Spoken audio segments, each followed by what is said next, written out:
It takes a while to build a project. It's running out of space. There has been trade-offs. Battles between the west slope and the Front Range. Very vulnerable to flooding. Every economy is water-based. I think there has to be a way to keep agriculture alive in the valley. And we have so many different things that we need to protect. But we don't have enough water.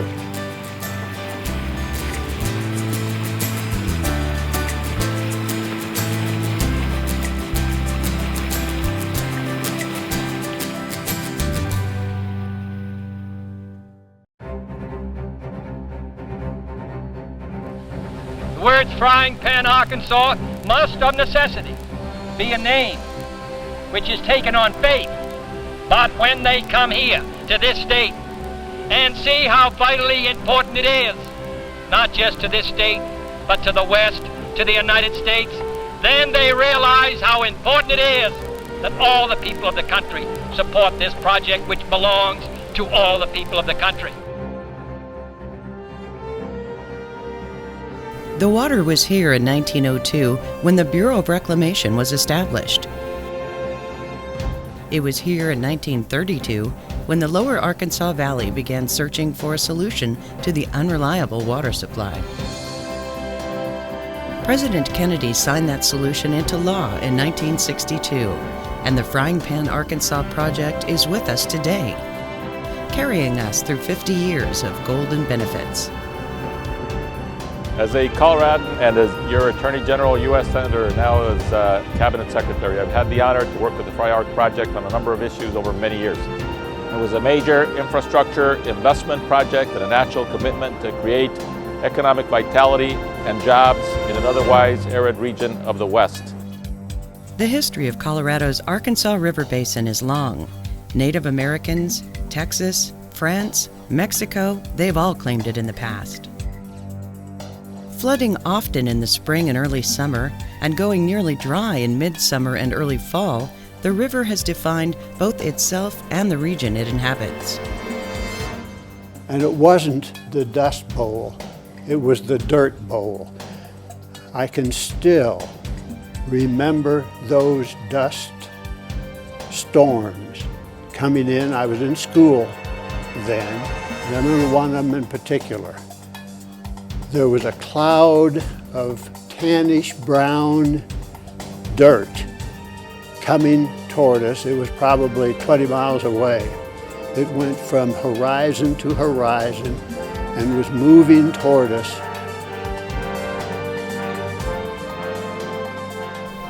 That's why, in 1936, people across the basin asked the Bureau of Reclamation to study the possibility of a trans-mountain diversion project.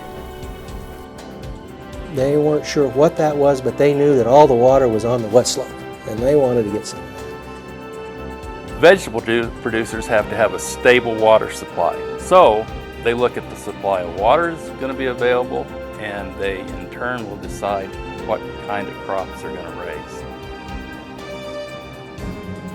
Reclamation conducted investigations for more than 20 years, researching the logistical possibilities and related challenges.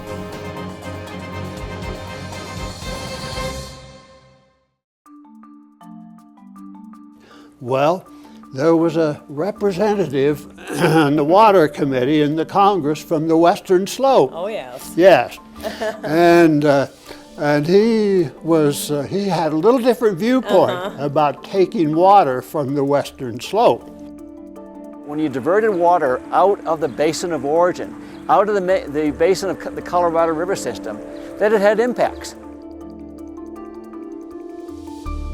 The solution came in the form of a new reservoir, Rudai Reservoir, near Basalt, Colorado.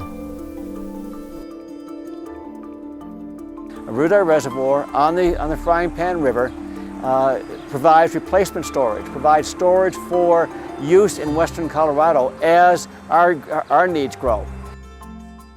Once the West Slope question was settled, the Frying Pan, Arkansas bill moved forward in Congress. The early attempts was selling frying pans to be able to raise money to go to Washington to lobby.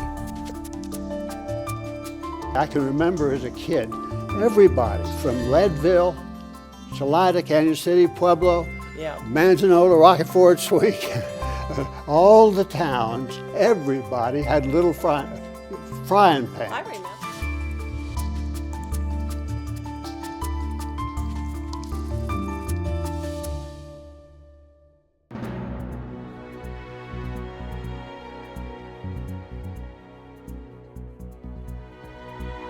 Construction on the Fry-Ark project began with Rudai Dam in 1964 and concluded in 1968. What isn't stored in Rudai Reservoir is collected upstream from the high reaches of the Frying Pan River Valley. Above Rudai Reservoir, there are 16 diversion sites which collect water and funnel it to Boosted Tunnel, which is a 5-mile-long tunnel under the Continental Divide. That water winds up in Turquoise Reservoir. From there, it's moved through the Mount Albert conduit, where we generate electricity at the Mount Albert Power Plant at Twin Lakes. From Twin Lakes, the water is released and travels 143 miles downstream to Pueblo Dam, where it's held in storage until it's called for by agricultural municipal interests. Work to enlarge Twin Lakes began in 1975. By then, Mount Albert Power Plant, the largest hydroelectric power plant in Colorado, was under construction on the lake's northern shore. In general, it's the first pump storage project, I believe, that was built by the Bureau of Reclamation. As a reversible pump-back unit, the Mount Albert Power Plant is a standout in renewable energy. Generating electricity during the day, the units spin backwards at night, pumping the same water up so it can be dropped again to generate more hydropower.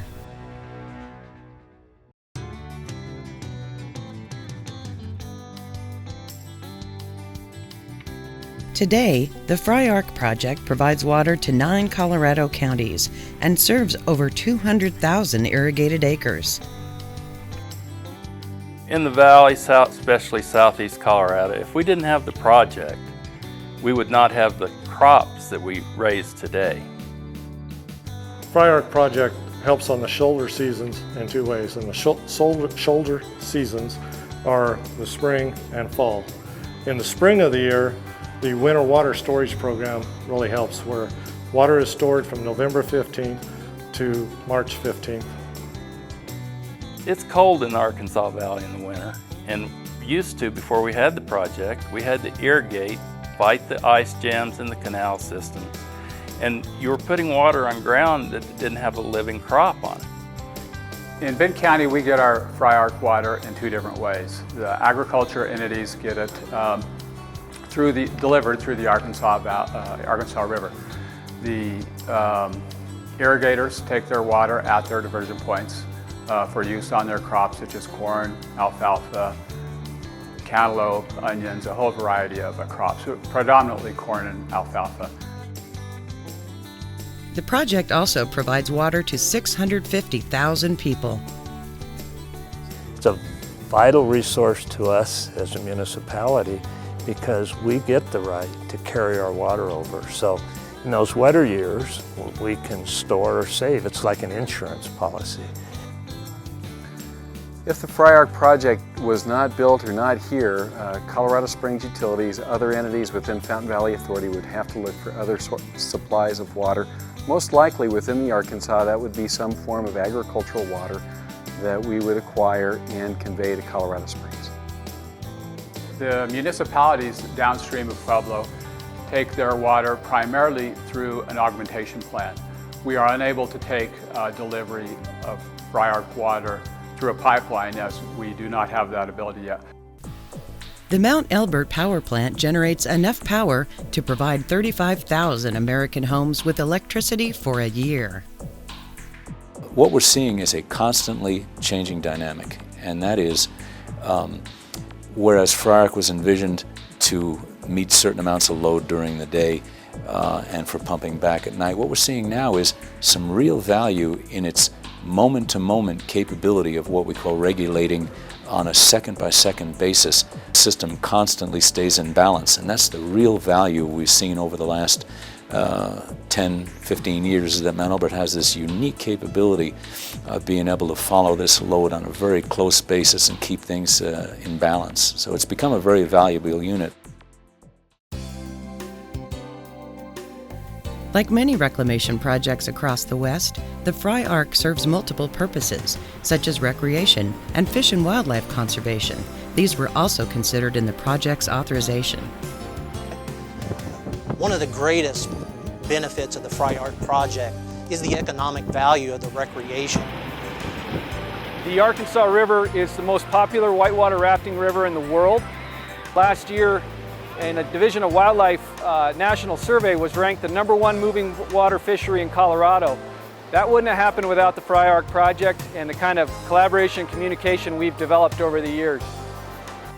Hosting a little over 1.8 million visitors annually, Lake Pueblo State Park, with Pueblo Reservoir as its centerpiece, has become one of the premier destination locations for outdoor recreation in southern Colorado. Obviously, the Bureau is one of the key players in how the frying pan's managed, which contributes to the larger watershed and how the Roaring Fork looks in terms of flows and just seasonal changes on the river. It's the longest gold medal fishery in the state. There's 42 miles, and that's because of the Fry-Ark project.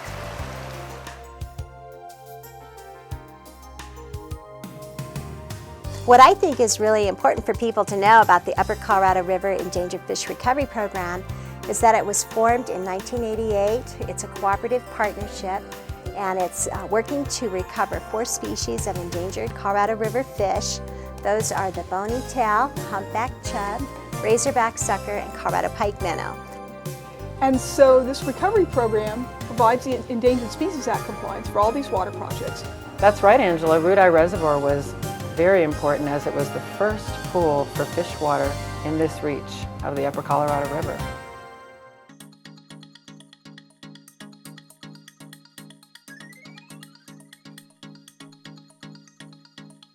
Water is the theme that flows through our history through these past 50 years of the Fry-Ark project. And the Fry-Ark project brought us that supplemental water to the agricultural areas, and it's so important that we protect that, so important that we don't let that get away. And so I think there's just going to be a lot more collaborative efforts looking at the river, not just as buckets and pipes, but as, how are we managing the river for the environment and recreation as well. Fry-Ark stands ready there to be able to respond in many different ways that we hadn't even really thought of when the plant was built. So it's changing, it's evolving, and I think it'll continue to evolve. But what is in our control is making the best utilization of the project that we have right now, and to look into the future to see how we can better move water and make better decisions with regards to the facilities we have. It's all those components that make this Fry-Ark project so special, and the dream that so many people had clear back into the 1930s when they started dreaming. So we need to dream today and look out to the future and start working on more innovative approaches to make this project, this great project, even better. I just hope that my generation and the generations after me will be as thoughtful and have the same foresight as those individuals. But we need to pass along that thanks in other ways, and that is planning for our children and grandchildren's future. Without water, our future is uncertain.